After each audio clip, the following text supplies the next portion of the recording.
നമ്മുടെ കാല് നന്നായി ക്ലീൻ ആവാനുള്ളൊരു ടിപ്പാണ് കേട്ടോ ഇത്. നമ്മൾ ഏതെങ്കിലും ഒരു പാക്കറ്റ് ഷാംപൂ, ചെറിയ പാക്കറ്റ് ഉണ്ടാവുമല്ലോ, അത് ഒരു പാത്രത്തിലേക്ക് പൊട്ടിച്ചൊഴിക്കുക. ദെൻ അതിൻ്റെ ശേഷം നമ്മൾ യൂസ് ചെയ്യുന്ന ടൂത്ത് പേസ്റ്റ് ഏതാണെങ്കിലും, ഞാനിപ്പോൾ ഇവിടെ കോൾഗേറ്റാണ് എടുത്തിരിക്കുന്നത്, അതൊരു സ്പൂൺ ആഡ് ചെയ്ത് കൊടുക്കുക. അതിന് ശേഷം നമ്മൾ നാരങ്ങ നീരാണ് കേട്ടോ ആഡ് ചെയ്ത് കൊടുക്കുന്നത്. പെഡിക്യൂറിന് ചെയ്യുന്ന സെയിം ഇൻഗ്രീഡിയൻ്റ് തന്നെയാണ്, പക്ഷെ നമ്മൾ കാല് സോക്ക് ചെയ്ത് വെക്കണമൊന്നുമില്ല.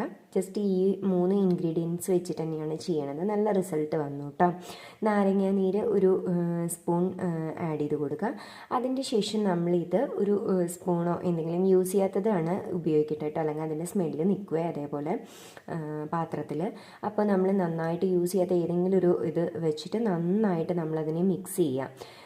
കുറച്ച് നേരം മിക്സ് ചെയ്യണം കേട്ടോ, അപ്പോഴേ അത് ഇതേപോലൊരു പേസ്റ്റ് രൂപത്തിലായിട്ട് കിട്ടുള്ളൂ, ഒരു ക്രീമി ടെക്സ്ചറിലേക്ക് കിട്ടുള്ളൂ. നന്നായി മിക്സ് ചെയ്യുക. മിക്സ് ചെയ്തിട്ട് നമ്മുടെ കാലിൽ അപ്ലൈ ചെയ്യുക. അപ്ലൈ ചെയ്തിട്ട് ഒരു 10 മിനിറ്റ് വെച്ചതിന് ശേഷം നന്നായിട്ട് റബ്ബ് ചെയ്ത് വാഷ് ചെയ്യുക. ഇവിടെ നോക്കൂ, എനിക്ക് നല്ല റിസൾട്ട് കിട്ടിയിട്ടോ.